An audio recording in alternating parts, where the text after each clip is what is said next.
see if he does not know the metal he is welding. This is because selection of many crucial items, including the electrode, depends upon the metal to be welded. This is particularly important when one is working on maintenance jobs. There are a number of tests, starting from visual check to sophisticated laboratory tests. In practice, one seldom has the time to send a metal or a laboratory test schedule. How to go about it? Which are all those tests? Let's watch the program to find out the details, shall we?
A cement plant, where men, machines and materials must battle together to maintain continuity of production.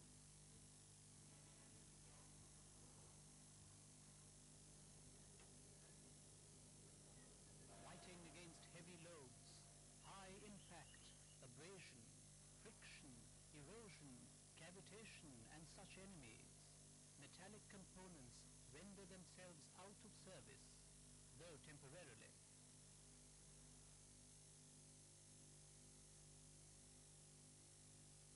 These worn-out warriors have their own gallant episodes to disclose to us through their wounds and scars.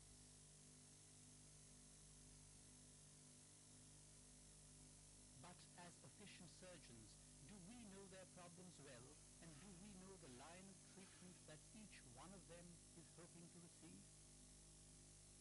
Remember, these warriors must be returned to the battlefield without undue delay. Well, as welders, we must know at least two things to start with. One, the type of service that the component has to perform, and two, the composition of the metal to be welded. Consider a shovel bucket first. While handling limestone, its components like tooth and lip are subjected to impact and abrasion.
We have Professor Venkatraman from Delhi University, Faculty of Management Study, as our guest.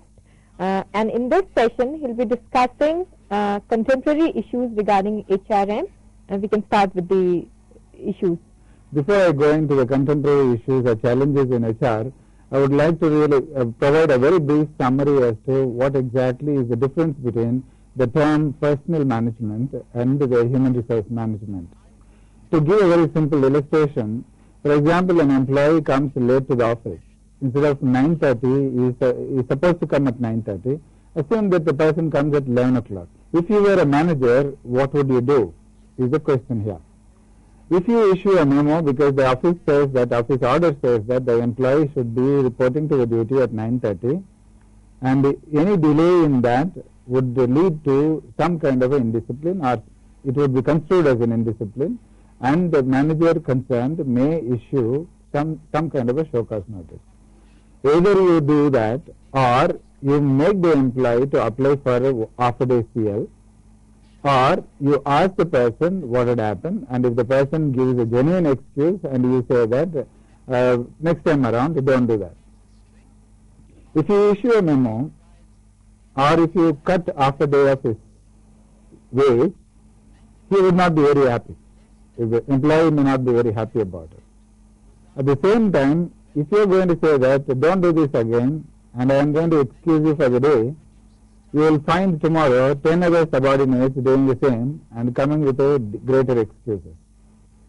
So where is the balance between how rigid you should be as a manager and how flexible you should be as a manager?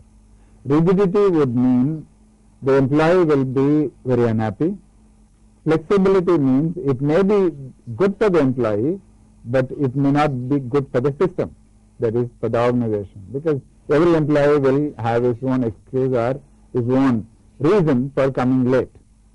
So there has to be a balance between these two, and that is the exact balance, the kind of a challenge an HR department faces. Conventionally, the personnel management functions used to be based on set of rules that were laid out very clearly. If, to give a simple example, if you look at the majority of the public sector undertaking, you will find that there is something called an employee manual. And this employee manual will run to an extent of 800 to 1000 pages. And the reason why this is so detailed are that every behavior of an employee is clearly laid out what is expected of the employee. The organization expects you to come at 9:30, work till so and so time. It makes you to work, for example, you can take 15 minutes of tea break or 15 minutes of coffee break, you can take lunch between these 2 days, you can avail leave of only these many days, etc., etc. All these are clearly laid out. Now, when you lay out such a very clear policy, and if the manager is somewhat very conscious about these rules, he may be forced to, or he may be inclined to become very rigid in his own rule bindingness. At the same time, such rules should not become so overwhelming that the employees feel not very happy about it. So there has to be a balance between the rigid rule boundedness, which is good for the organization, and the flexibility, which is good for the employee. The employee will be feeling motivated if the organization gives them their leverage of, I can come at 11 o'clock, but please allow me to work up to 7 o'clock, can I go home after that? So if there is a possibility of that, for example, in many of the multinational companies today, an employee wears the magnetic identity card, and the magnetic card which has a kind of an attendance register or an employee code. The moment you log into the office, some of these organizations, all that you will have to do is scratch the magnetic card and it will register whenever you entered the company. There are other organizations where by the sheer entry of your your iCard into the organization, it automatically takes the kind of magnetic signal that takes your presence in the company. So some of the companies earmarked that you must work for 40 hours a week. They wouldn't mind if you work on a Saturday. They wouldn't mind if you work on from 12 to 8 in the evening. So there is certain element of flexibility, but at the same time the company makes it sure that you work for a minimum of 40 hours. Flexi working hours. So you have, on the one side, the company says you should work for 40 hours, but it is up to you whether you want to work from morning till the evening, or you want to work from mid-afternoon till late evening. The employee is free to decide his or her own That's time. But such organizational flexibility can happen only in organization which could tolerate such kind of flexibility. For example, consulting companies, Even software companies. software companies, IT related companies. But the same flexibility may not be possible in organization which adheres to certain shift basis. For example, call centers. In call centers, you cannot come even 5 minutes late. That's why they send the vehicles to pick you up at the right time and drop you in the office at the right time, so that the other person who is leaving the chair, immediately within a couple of minutes, you are seated there. Similarly, in the factory situation, such kind of flexibility cannot happen, because factories work on shift basis. So such flexibility are possible in certain conditions, but not in all conditions. So that is one. If you look at your monitor, you will find that the distinction between personnel management and human resource management would be, how about the employee behavior? What kind of employee behavior is expected by the personnel manager? You will find that the personnel manager expects the employee, each and every employee, to adhere to the rules of the organization. Therefore, invariably I keep telling my students, very jokingly, that the personnel manager is something like a security guard. Right? Nobody enters late, nobody goes out early, or nobody violates the rules of the organization. Kind of a class monitor. It's a kind of a monitor. Right? So here are the rules. He says these 800 pages or 1000 pages of rule book is the boundary of your behavior. Don't jump over this. Right? Do not violate this. If you violate, you are going to invite trouble. So that was the kind of a role that the personnel managers tend to play. Even today, majority of the companies use rule-bounded behavior for simple reason it is easy for administering. But the moment you bring in certain element of flexibility, then the discretion comes. And you will have to tell the employee that you are not discretionary in your functioning. That's why rule-bounded behavior is better sometimes. Similarly, if you look at the manager's activities in terms of in the HR scenario and in the personnel management scenario, a manager's responsibility would be much more of a monitoring. Whereas in a HRM kind of a scenario, it would be mentoring. Like monitoring is more of a controlling. Mentoring is more like a coaching, counseling, etc. If you look at the employee selection in personnel management kind of activity, you would find the right person to do the right job.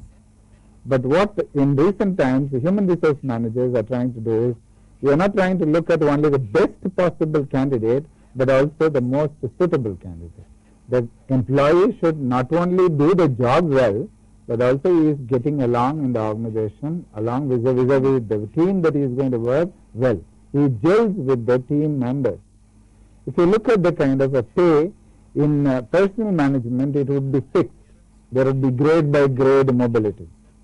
But in the human resource management concept, it would be more on the performance base. An younger employee may be getting much more salary than a person who had worked for 20 years. If you look at the job classification aspect, it would be, in the personnel management notion, it would be more of a hierarchy of labor. Right? The managers are at a higher level positions, the non-executives at the lower level position. So the distinction between one to another would be somewhat on a hierarchical basis. It would be determined on the basis of qualification, it would be determined on the basis of experience, etc. That was in personnel management. The employee behavior in a personnel management responsibility or a personnel management philosophy-oriented organization, it would be conformity to rules, whereas in human resource management it would be the flexible. Manager's task in a personnel management philosophy-oriented company would be monitoring. In a HRM philosophy-oriented organization, it would be mentoring. If you look at the employee selection, in personnel management-oriented organization, it would be identifying the best fit, Whereas in HRM-oriented organization, it would be PJO fit. The meaning of PJO is the person, job, and organization fit.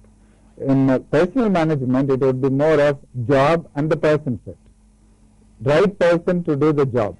Whereas in HRM kind of a philosophy, we are looking at the person should also be suitable to the organization that he is working on. I'll explain this PJO fit at a little later juncture. In terms of pay, in personal management oriented organization, it would be grade based or fixed salary based. Whereas in human resource management oriented organization, it would be performance based. Job classification in the personal management oriented organization would be hierarchy in terms of qualification or in terms of experience. Whereas in human resource management oriented organization, it would be teamwork. In a team, it may be a person with a lesser qualification, but more important for the project commencement. He would be the leader rather than the qualification or experience. Similarly, employee development in personal management oriented, this is training. Training is meant for people who are deficient in their performance. Whereas in a human resource management philosophy oriented organization, training is a continuous seamless activity. That do not assume that you can train only once and then forget that the employee can continue to work well for a remaining period. So there has to be continuous upgradation of skills or our skills. In terms of employee relations, so the personal manager was more on the mode of conflict resolution. But if you look at human resource management, there is a greater deal of harmonization, which means greater amount of consultation, greater participation of union representatives in the management decision. So these are some of the distinctions between personal management and human resource management. I hope at this juncture you are able to make a distinction in terms of the difference between philosophical difference between personal management and the human resource management. It's possible that some organization may have the term called the human HRD manager, but may be functioning in the way the personal management philosophy is. Some organization may have the word personal manager, but would function more flexibly. And what's very important is the spirit behind it rather than the actual activity of the manager. Now, before I go into the contemporary challenges, I would like you to look at some of the changes that have taken place in the last decade or so, and then we will look at some of its own challenges. Teamwork has become one of the most important activity. Why? Because majority of the service sector, explosion of IT, explosion of the software business had led to software or IT businesses, or even for that matter, every service organization, whether it is the consulting, whether it is R&D, whether it is any of the service sector organization cannot function individually in a hierarchical format. They will have to function as a team. So team-based functioning has more or less tried to replace hierarchical-based or one-to-one relationship-based kind of an organization structure. So that's why you found a large number of organizations having flat organization structure. Again, let me try making a sense what is the meaning of flat organization structure. Earlier, 10 subordinates would be reporting to one supervisor. That was more of a sharp pyramid kind of a shape. Today, you have 100 people reporting to only one supervisor.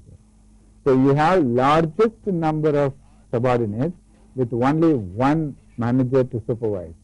So that is what we call it as flatter organization structure. So instead of having 12 or 15 hierarchical grades, today organizations tend to be only with the 5 or 6 grades. Why? Because the larger number of employees at the base. Then there is a notion that had developed in the last 1 decade or so, what is called a learning organization.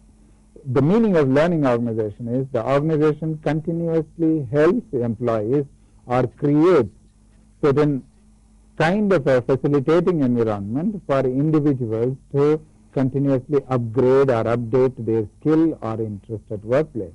This is what we call it as learning organization. The term learning organization was popularized by a book called The Fifth Principle by Peter Senge. So any one of you are interested in knowing more about that, you may be able to read that book. And also in the last one decade or so or more, you will find the role of human resource department had become paramount in total quality initiatives. TQM was more or less synonymous with involvement of people and the culture of quality. So this became very important. So total quality management and the human resource management became more or less inseparable. Culture building became very important after the seminal work of Tom Peters and Waterman, who wrote the book In Search of Excellence, which made the distinction between what makes some of the companies like IBM or General Motors or General Electric, etc., what makes them to survive for such a long period of time as top-notch companies in the world compared to other companies. And they found some of the most important elements on which these companies function are very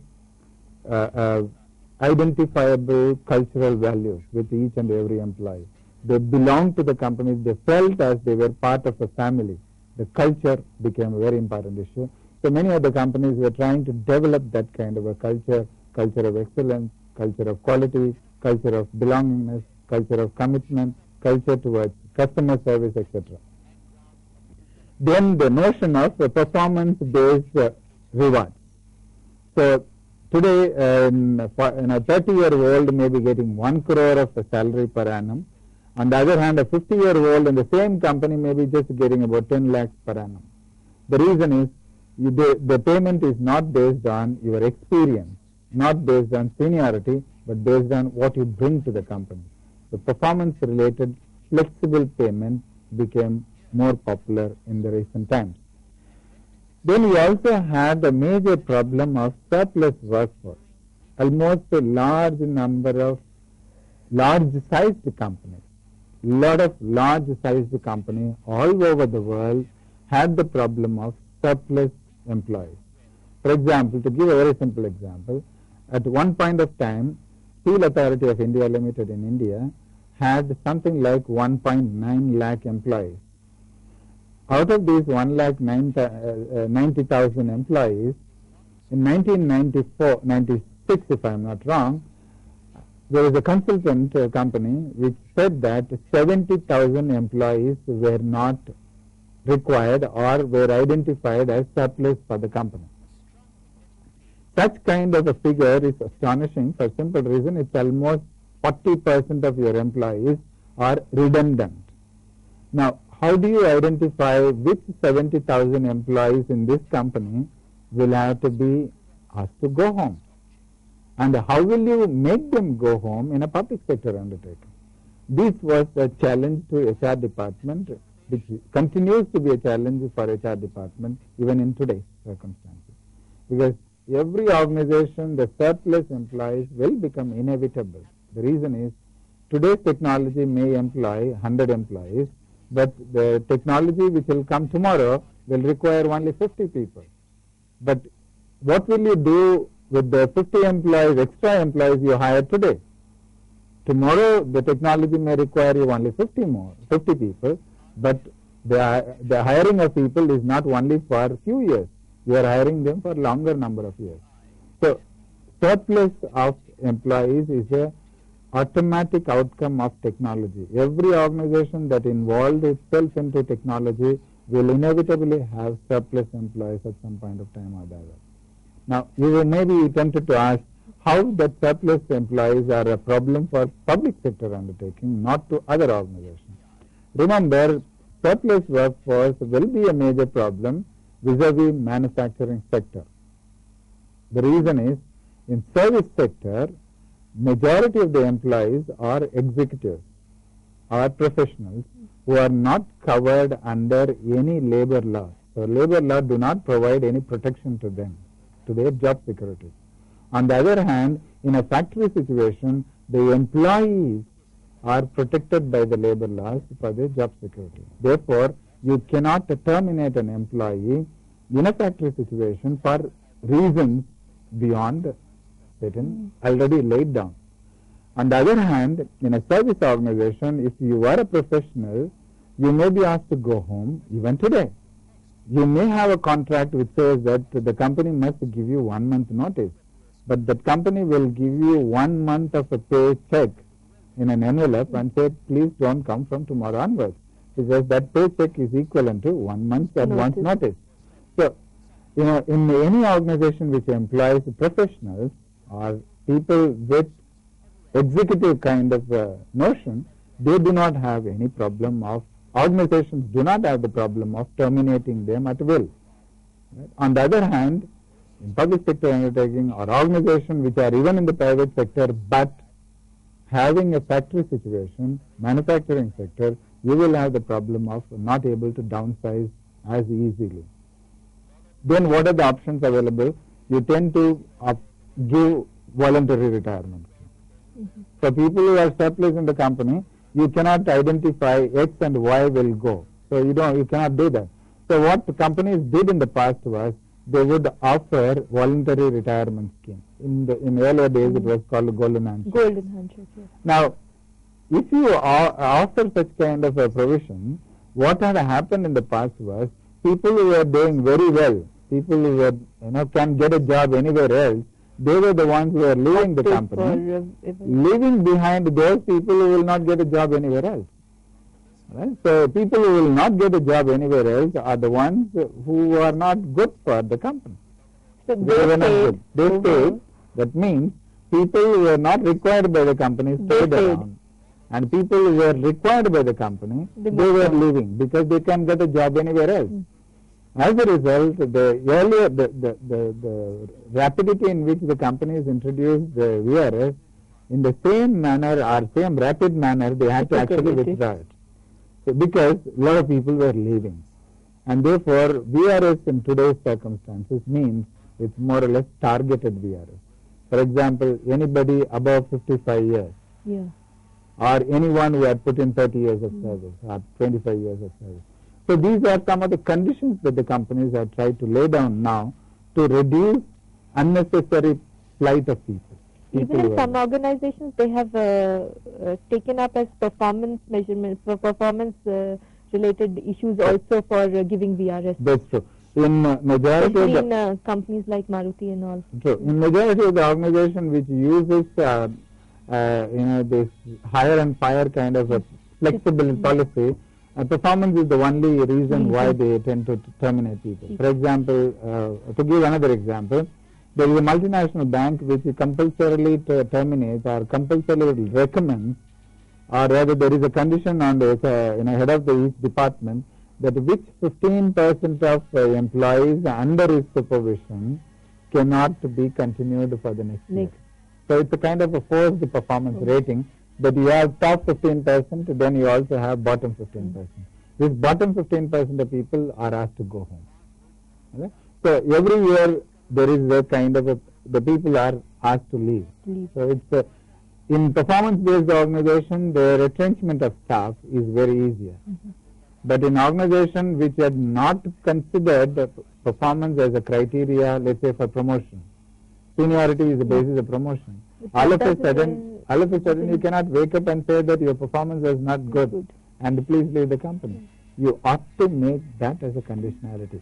We will give you, let's say 5 years from now. If you don't improve, then you will be asked to go home.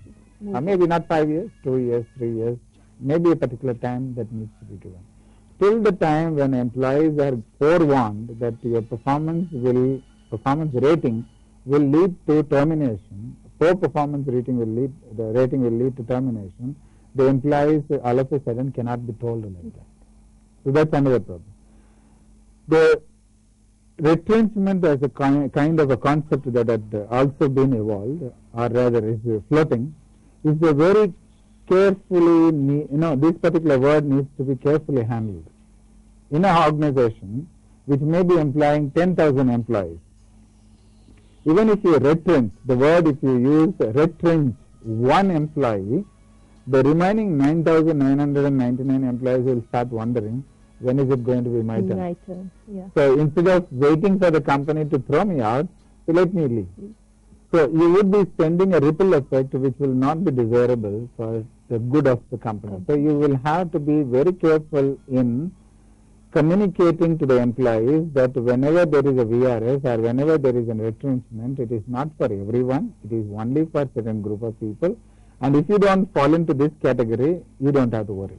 So don't send alarming signals to people.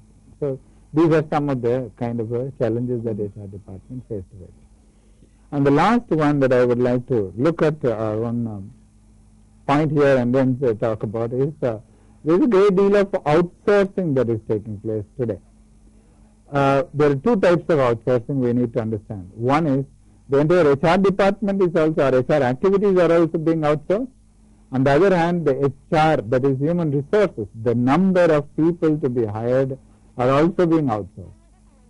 For example, I can have the exact meaning of the word outsource, because there's a lot of misconception regarding the word outsourcing. So can we have the... Well, there are two notions of outsourcing one need to be careful about. One is offshoring and another one is outsourcing.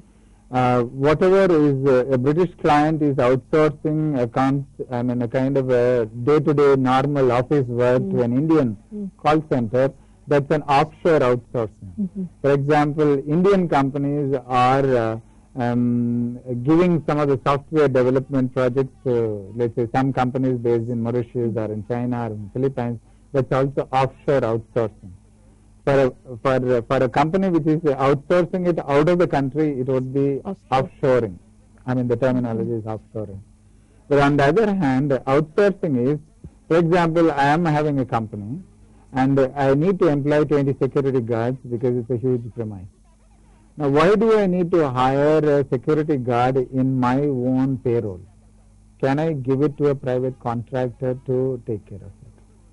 I might hire a supervisor to monitor them, but the security guards need not be hired by me. Similarly, canteen.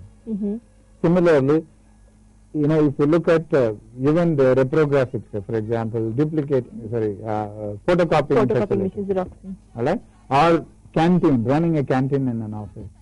These are all outsourced. So normally we speak that, suppose for example in call centers, normally we say that suppose the company in UK is hiring people from India, I mean having a call center here and has employees from India. So we normally say it's outsourcing. Normally the concept is this, as you said, it's offshoring. Yes, that's what you need to really understand. Outsourcing is any activity that is not handled by the company, which is given out to a contract. Given out to a contractor, rather. Right. So that's outsourcing. Now, whether the outsourcing is out of the country or whether the outsourcing is inside the country. If it is outside the country, then it is popularly called offshoring. Normally we speak as outsourcing only. For that concept also we speak outsourcing. But it is outsourcing. It is outsourcing, but to differentiate between the two. That's true. So we call it as offshoring. And otherwise it's known as outsourcing. But remember, the word outsourcing is more important for simple reason that a number of companies have tried to reduce their non-core or support activities to contractors or have contracted out to some organization which can do it much better. Now, these are some of the challenges or some of the developments that took place in the last 1 decade or so. Given the broad background to which I have just mentioned, that these were the changes that have taken place, some of the changes, not an exhaustive list in itself, what kind of activity that HR department is now faced with. Let's look at the kind of staffing related activities or challenges that the HR department is handling today. Some of the staffing related challenges that HR department is faced with. Retrenchment, retention and employee exit. On the one side, some of the companies are retrenching the additional staff. To the surprise of many, you will also realize that the companies which are retrenching are also actually hiring people. On the one side, the companies may be faced with a surplus workforce. The same companies may also be faced with the problem of people resigning. So you have a problem of retention. There is a complex web of possibilities that an HR department may be faced with. On the one side, you have to exit or you will have to retrench or you will have to downsize surplus workforce. because downsizing is happening, some of the good employees may be actually resigning, and you will have to prevent them from resigning. You will have to retain them. And while employees are leaving the company, you also need to understand what would be the package that you are going to give them. Whether it would be 25 days of every year of service or every 60 days for every year of service, some package has to be attractive enough for people to leave your company. Remember, organization which can fire people at will, they don't have to really worry too much about that. But organization which needs individuals to take voluntarily a step forward to leave the company, in that kind of an organization, this becomes, the attractiveness of the package becomes important. While the employee is exiting, many companies conduct exit interviews. Why do they conduct exit interviews? To find out what is wrong in the way I am running my company. So it's possible that the employees may give you very honest opinion about what is wrong with the way that we run the company. The second most important problem is, or rather challenge is, when organizations hire people at no job security kind of a notion, the no job is for life kind of a notion, how do you incentivize or how do you let employees feel that if I continue to work in this company, I will be growing, I will be able to enhance my career? Well, on the one side, you tell the employees that, remember, here, if you work for 7 years very fruitfully with us, I will be very, very happy after that if you can move out. Take a simple example. Multinational companies, on an average, let's take multinational bank. You walk into any of the multinational banks and you see what is the average age of people. Not more than 25, 30. Where did the people who joined 10 years back or 15 years back, 20 years back, where did they go? Slowly there has been a replacement of these people with the younger employees. Remember, this happens only with about 80% of, approximately 80% of such staff. They are replaced within 7 or 8 years. But there is possibility of 20% of people who will be retained by the company to be managers, divisional managers or regional managers, etc. That 20% of people are the ones for whom the company need to identify a career progression.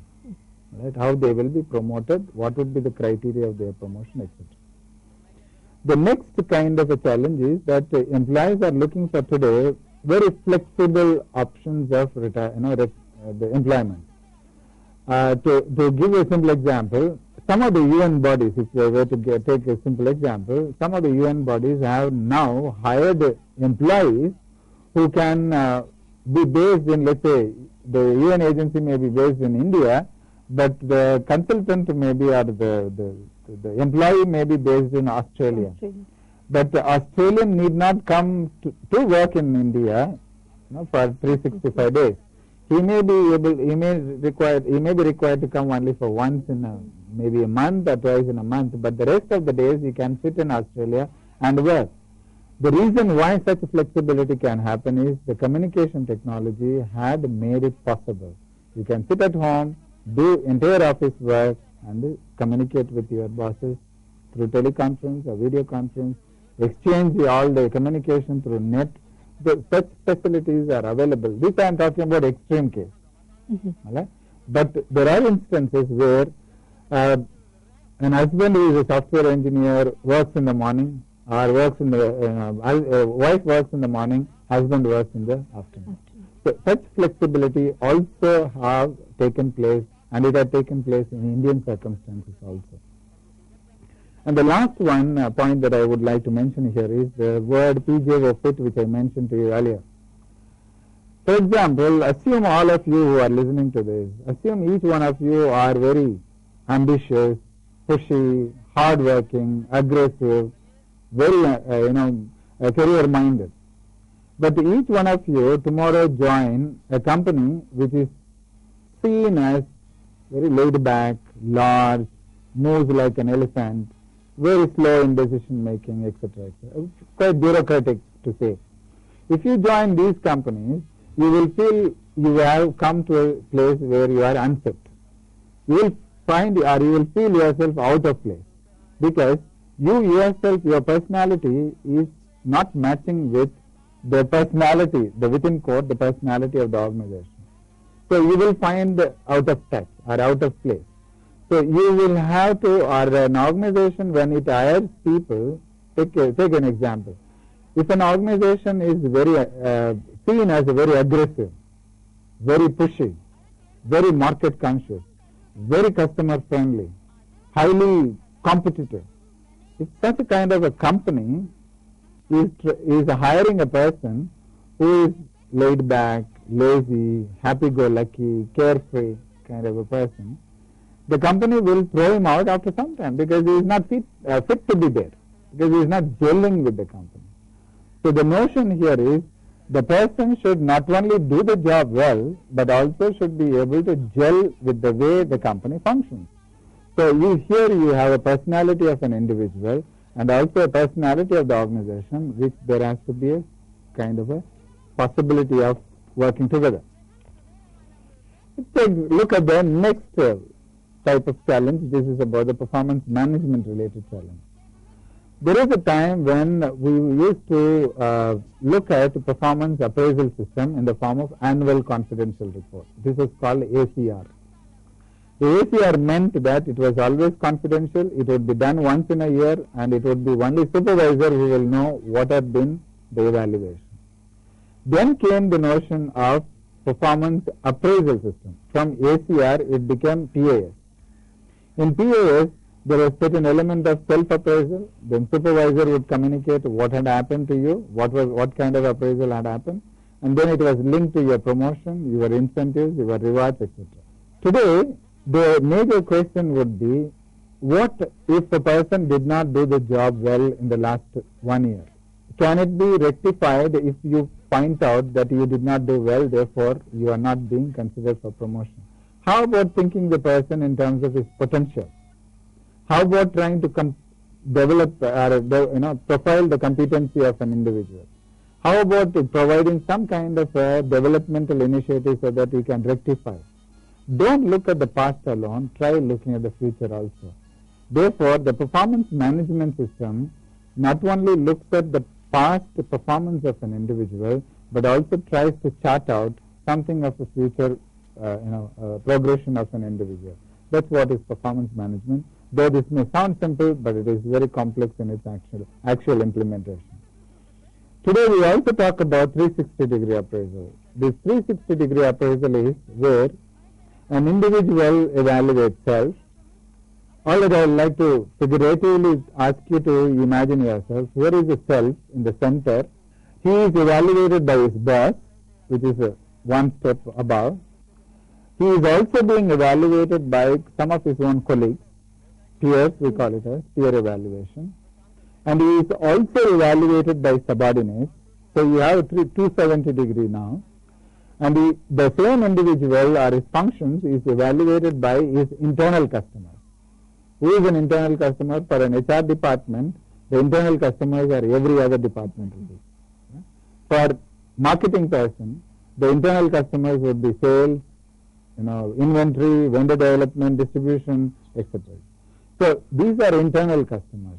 So here you have a 360-degree appraisal, supervisor, self, peers, subordinates, and internal customers. So this is what we call it as 360-degree appraisal. It's easy to bring out a system like that, but it is very complex in its implementation. Unless an individual supervisor is mature enough to let his subordinate to evaluate, if the subordinates are not allowed to say anything about the supervisor, then there is no possibility of bringing in 360-degree appraisal. Let's get on with the next point, which I would like to summarize after this, which is training programs have always been seen as a kind of a train, forget. In government circle, there used to be a popular terminology called a data collection. Where are you going? I am going for data collection. What is the meaning of that? TA and DA. Travel allowance and daily allowance. Now, training used to be given such a kind of very, downward kind of a looking status. Now, today the concept is how much is the return from any training investment that you make. So these, my friends, are some of the challenges that the HR department are faced with. There are many more. At some point of time in the future, we will be talking about that. We will be discussing on that.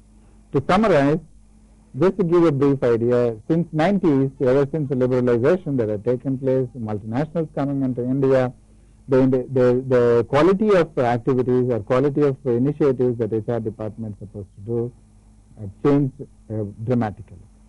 Thank you very much, Professor Venkatraman, being here.